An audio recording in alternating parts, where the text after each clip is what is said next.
Hello. So, Mr. Miller, the judge said, her voice as dry as a bowl of saltines. Do you understand the charges brought against you today? I leaned back in my chair, one ankle crossed over my knee like I was at a backyard barbecue, not a courtroom. Yeah, I understand, Your Honor. But, if it helps, at least I've still got balls. A collective gasp rippled through the room. Even the stenographer stopped typing to stare at me, her hands hovering over the keys like she wasn't sure if she was allowed to type that. The judge's eyes narrowed into slits, and she adjusted her glasses with the slow deliberation of someone calculating how hard to throw their gavel at my head. "Excuse me?" she said, her voice sharp enough to carve marble. I shrugged, palms up. What? Just trying to lighten the mood. You guys look so serious over there. The judge took a deep breath, the kind you take when you're trying not to scream in public. Mr. Miller, that kind of language is highly inappropriate. It's disrespectful to the victim and to this court. I gestured toward the other side of the room, where Mr. Smooth, the so-called victim, was sitting at his table. Hey, no offense to him, Your Honor. I mean, look at him. He's still got most of his dignity. Mr. Smooth's face went from red to purple, and he shifted in his chair like he was trying to make himself smaller. Couldn't help but chuckle. The guy looked like a used car salesman who'd just been caught fudging the mileage. The judge slammed her gavel once, the sound echoing through the courtroom. That's enough, Mr. Miller. If you can't control yourself, I will hold you in contempt. I held up my hands like a guy caught sneaking an extra beer at a cookout. All right, I'll behave. Scout's honor. She didn't look impressed. Since you've decided to represent yourself today, I suggest you start by explaining your actions. From the beginning. I sighed, leaning forward and resting my elbows on the table. The beginning, huh? All right, Your Honor. But don't say I didn't warn you. It's a doozy. The judge gestured for me to continue, her face a perfect mask of disapproval. I glanced around the room, taking in the cast of characters. First, there was my soon-to-be ex-wife, sitting 2 rows back, dabbing at her eyes with a tissue like she was auditioning for a soap opera. If I didn't know better, I'd think she was genuinely upset. She always did have a flair for the dramatic. Then there was her lover, the so-called victim. He looked like a man who'd shown up for a free steak dinner, only to realize it was a timeshare presentation. His hands were fidgeting in his lap, and every time I glanced his way, he looked down like a kid caught with his hand in the cookie jar. And finally, there was the gallery, family members, friends, and, judging by some of the outfits, at least one person who wandered in thinking this was traffic court. Cleared my throat. All right, Your Honor. Here's the story.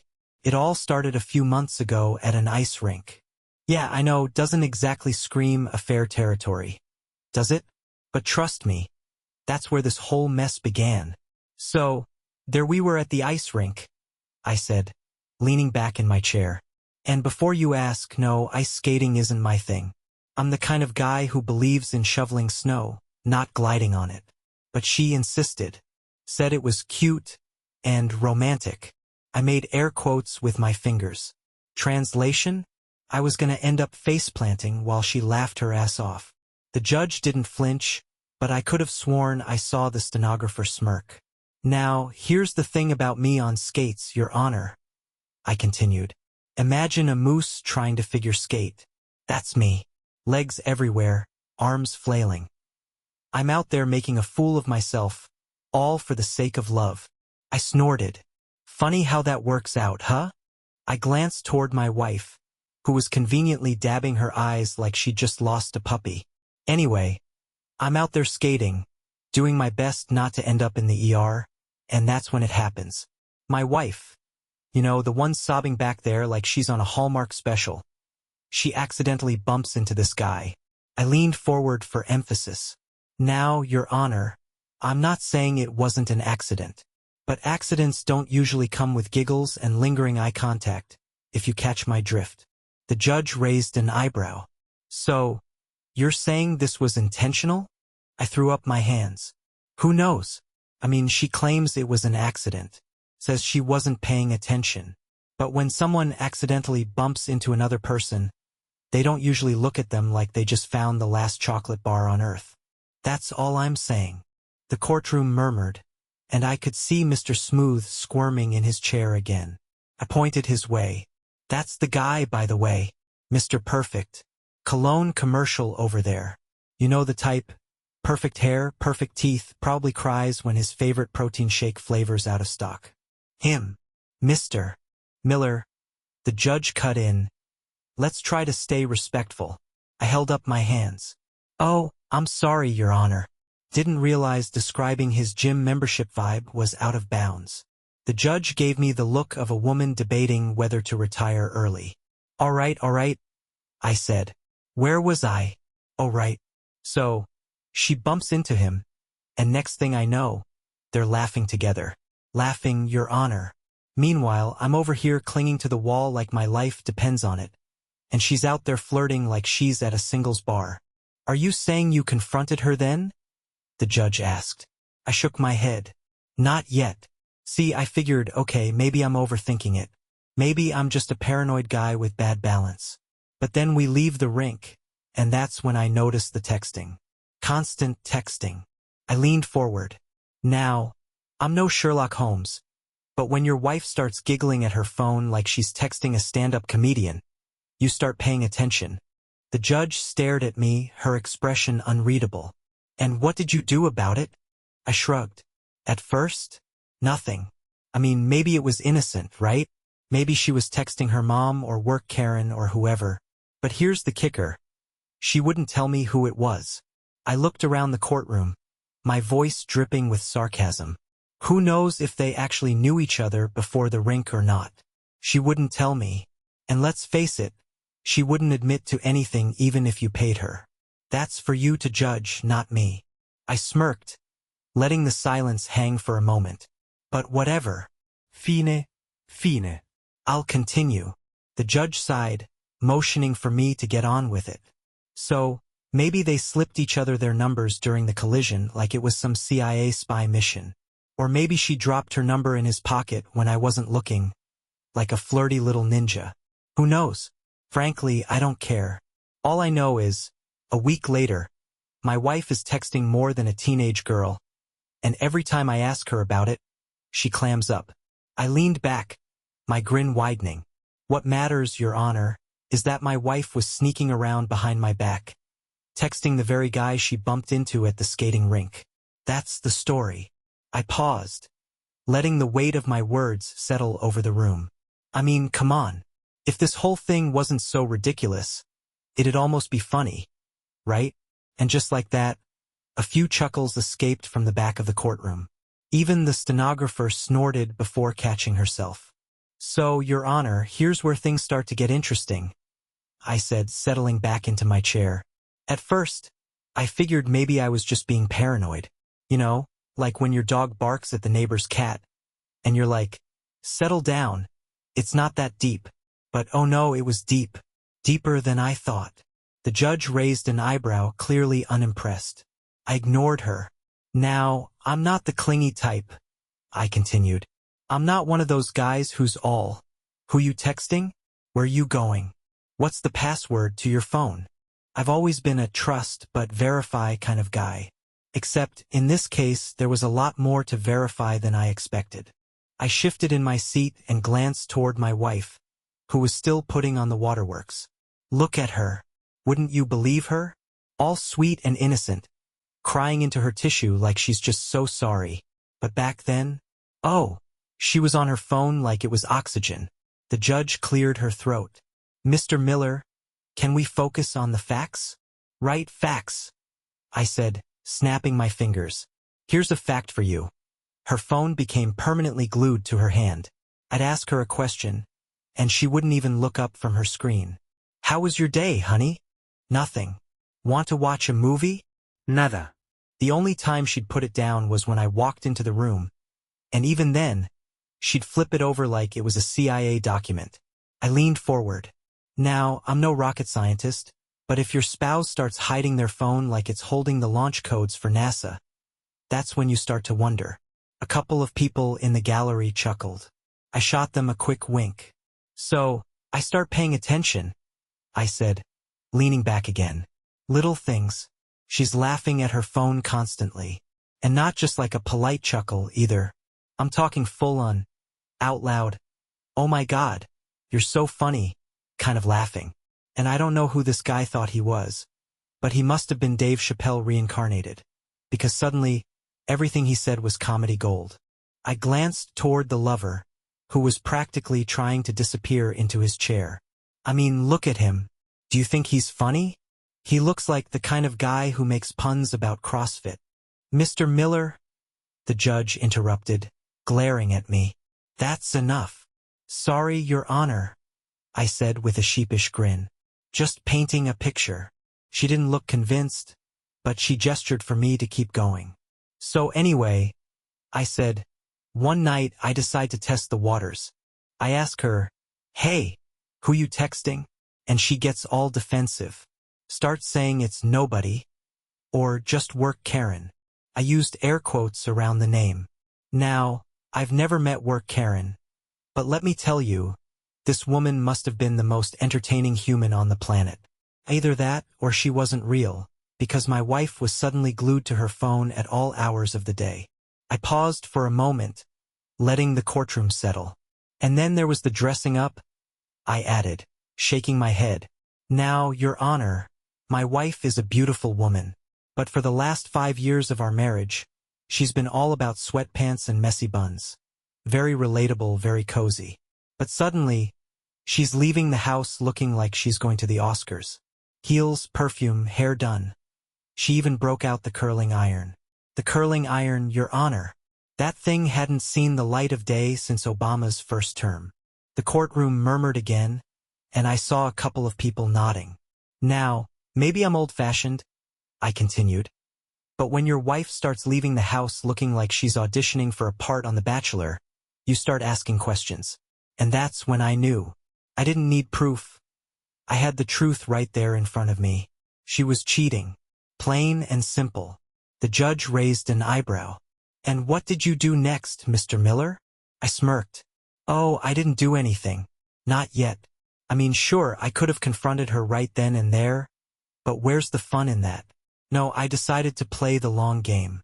I kept quiet, watched, waited, because I knew eventually she'd slip up. I paused, letting the tension build. And that, Your Honor, is how we ended up here today. But trust me, the real fireworks are still coming. The judge sighed, rubbing her temples like she regretted her career choices. Please, continue. Oh, I will, I said, grinning. This next part? It's a real showstopper. So, Your Honor, like I said, she tells me she's off to meet work Karen. Now, by this point, work Karen had become the most convenient excuse on the planet. The kind of friend who, conveniently, never shows up in real life. But fine, I let her go. She kissed me on the cheek, grabbed her purse, and walked out the door, all dolled up like she was about to host the Oscars. Meanwhile, I'm standing there in my sweatpants like, guess I'll just watch the game alone. The judge gave me her patented get-to-the-point look, so I leaned forward. Now, Your Honor, I may not be a detective, but I've watched enough crime dramas to know when something doesn't smell right. So I waited a few minutes, grabbed my keys, and hopped in my truck. I'm not proud of it, but sometimes a guy's gotta do what a guy's gotta do.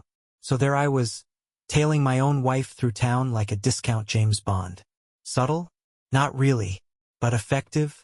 Oh, absolutely. I glanced toward my wife in the gallery, who was still pretending to cry. She drives straight to this little cafe downtown, the kind of place where they put flowers on the tables and charge you $15 for toast. She walks in, all smiles, and that's when I see him. I pointed across the courtroom at Mr. Smooth. That guy, Mr. Too Much Cologne, sitting in the corner with his stupid little espresso cup and that smug look on his face. You know the type. He probably orders sparkling water just to feel important. The gallery chuckled, and even the stenographer was grinning now.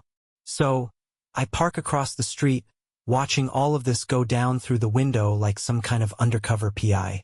And, sure enough, she sits right down across from him. Big smile, hand on his arm, practically glowing like she just won the lottery. I know that look, Your Honor. That's not a work Karen look. That's an I'm about to ruin my marriage look. The judge folded her hands, watching me carefully. And what did you do, Mr. Miller? Well, at first I just sat there, I said, gesturing toward the window as if we were all looking at it. Just sat there, fuming, thinking, do I storm in? Do I cause a scene? Or do I let them finish their overpriced avocado toast in peace? I leaned back, crossing my arms. But then I thought, no, this isn't the time for screaming matches or dramatic speeches. This is the time for strategy. So I walked in there, quiet as can be, and sat down at the table right next to theirs. Not across the cafe, not near the door, right next to them. The courtroom murmured, and the judge raised an eyebrow. What was your goal in doing that? My goal, I said with a grin. Oh, I didn't have a goal, Your Honor. I just wanted to see the look on their faces when they realized I was there. And? She asked, leaning forward slightly despite herself. Oh, it was beautiful, I said, chuckling. First, my wife saw me. She froze mid-sentence like a kid caught sneaking cookies before dinner. Then smooth operator over there caught on, and suddenly he wasn't so smooth. He looked like he'd swallowed a lemon. I didn't even say anything, just sat there, sipping the coffee I didn't order, staring at them like, go on, don't stop on my account. And how did they react? Well, my wife starts rambling about how this isn't what it looks like. Classic line. And I'm like, oh, really?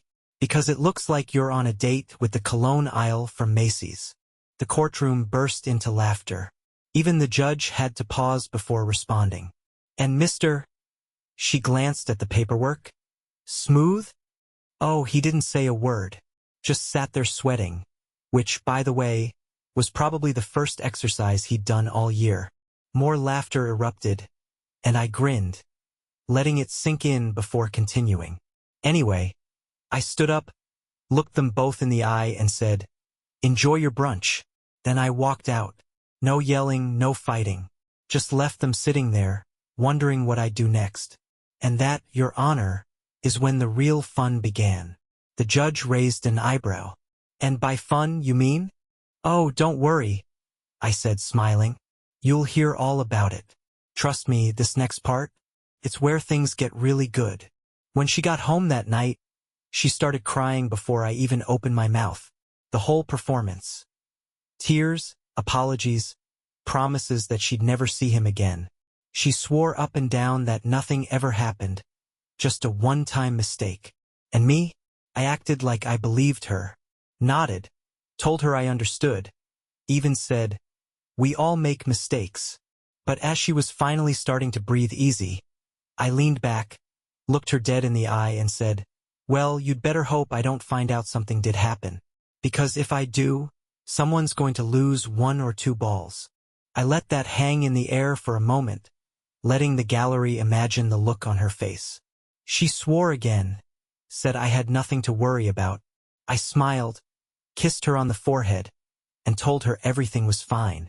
And then, when she went upstairs, threw on her headphones and got sucked into one of her murder shows, I got to work. Now, Your Honor, I didn't trust her for a second. But I didn't need to yell or fight. I just needed proof. So, I grabbed her phone, set up GPS tracking, and put it back before she even knew I'd touched it. Thank God those headphones didn't announce, your location is now being shared. I leaned forward. It didn't take long. 3 days later, her location popped up on my phone. Not the cafe this time. Oh no, she was smarter than that. This time it was a hotel. The courtroom murmured, but I kept going. I sat there, staring at the screen, thinking, of course. And that's when the plan came to me. I wasn't going to confront her at the hotel. No, I'd already done that song and dance. This time, I wanted to hit him where it really hurt. I wanted to make sure that guy never forgot me. Or, what he lost. I paused, letting the words sink in. So, I started planning. I wasn't in a rush. Revenge like this has to be precise. I gathered what I needed, worked out the details, and waited for the perfect moment. And when it came, Your Honor, I made sure it was unforgettable. I started, leaning forward with a smug grin. I thought about all the ways I could handle this. Confronting him again? Too predictable. Talking it out? Waste of time. I needed to send a message. Something permanent. Something he'd remember every single day. So, I waited for my opportunity. I let the room simmer in silence for a moment. Same story, same guy, same hotel. Like clockwork, they're back at it again. And me? I'm parked outside, tools in hand, ready to make my point. The courtroom was deathly quiet now, everyone hanging on my words. I walked into that parking lot, saw his car and thought, it's time. And, Your Honor, I did it. Quick, clean, and precise. I paused, letting the suspense hang in the air. And now he's sitting there? I motioned toward Mr. Smooth, who was sinking lower into his chair, his arms crossed tightly over his lap. Man, I can't stop laughing. Sorry, I really can't help it. A few chuckles broke out in the gallery, but I ignored them and kept my eyes on the judge. Dude, I'm not even sorry for what I did, just for laughing so hard about it afterward. I mean, look at him. I snorted, gesturing again. You're telling me that's not funny? The judge banged her gavel, her expression stern. Mr. Miller, are you saying you assaulted the victim in this case? Assault? I repeated, raising an eyebrow. No, nothing violent, Your Honor. Let's just say I made some adjustments. Trimmed the fat, took care of a redundancy. Nothing life-threatening, I promise. He's sitting here, isn't he? Breathing, blinking, looking alive as ever. Just with a little less bounce in his step. The murmurs in the courtroom grew louder, and Mr. Smooth turned a shade of red that could probably be seen from space. He crossed his legs tighter, his hands gripping the edge of the table like he was holding on for dear life. The judge narrowed her eyes. Mr. Miller, this court does not find this humorous. Well, maybe the court doesn't, I said, shrugging. But I sure do. And honestly, he probably doesn't find it humorous either. I mean, would you? I don't blame him for being a little tense right now. I smirked, leaning forward. After all, he's not exactly sitting here as the man he used to be. The courtroom gasped again, and I swear I saw the stenographer's fingers falter on the keys. Mr. Miller, this is absolutely inappropriate. Inappropriate, I interrupted, raising my hands. I agree, Your Honor. What he did with my wife, that was inappropriate. What I did, that was justice. If anything, I was too polite about it. The judge stared at me, looking like she couldn't decide whether to throw me out or keep listening out of sheer curiosity. Anyway, I continued, leaning back in my chair. Am I sorry? No, not for what I did. The only thing I regret is laughing so hard afterward. But come on, Your Honor, it was perfect. Every time he looks in the mirror, every time he tries to, function, he's going to remember me. The judge sighed and rubbed her temples. The kind of exasperated sigh you only hear from someone who regrets every life choice that led them to this moment. All right, Mr. Miller, I think we've heard enough for today. This session is adjourned. There will be further hearings to determine your sentencing. But for now, we're done. She banged her gavel, and just like that, it was over. For now, anyway. I stood up, brushed off my jacket, and glanced around the courtroom. My soon-to-be ex-wife was sitting there, her face blotchy from crying but still putting on that same old act. She wouldn't even look at me. Couldn't, probably. And Mr. Smooth? Oh, he wasn't looking anywhere but the floor. He just sat there, slumped over, hands clasped together like he was trying to figure out how his life had taken such a hard left turn. And there they are, I said, spreading my arms as I addressed no one in particular. The dynamic duo, my lovely wife and the man who used to think he was untouchable. Quite the pair, aren't they? No one responded, but I didn't care. Your Honor, I said as I turned to the judge, who was halfway out the door by now. I know I've taken up a lot of time today. Thanks for letting me get it all out. And honestly, I'm not sorry, not about what I did, and definitely not about telling this story. If anything, I hope it brought some entertainment to an otherwise boring Tuesday. She didn't respond, just kept walking. Probably for the best. I grabbed my jacket and slung it over my shoulder, pausing to take one last look at the courtroom. "Here's the thing," I said, addressing the room as if I were giving a farewell speech. "I don't regret a damn thing. Not one bit. Yeah, sure, there'll be more hearings. And yeah, maybe I'll get a fine or some community service or whatever. But guess what? I've got a good lawyer, and everything's gonna be just fine for me. Better than fine, actually." I smirked, glancing over at Mr. Smooth, who still hadn't moved from his hunched-over position. Can't say the same for him, though. Poor guy looks like he's still trying to process how quickly life can turn on you. I feel bad if it wasn't so funny. But hey, maybe he's learned a valuable lesson. Don't mess with another man's wife. Especially not this man's wife. I turned toward my wife, who still hadn't made eye contact with me.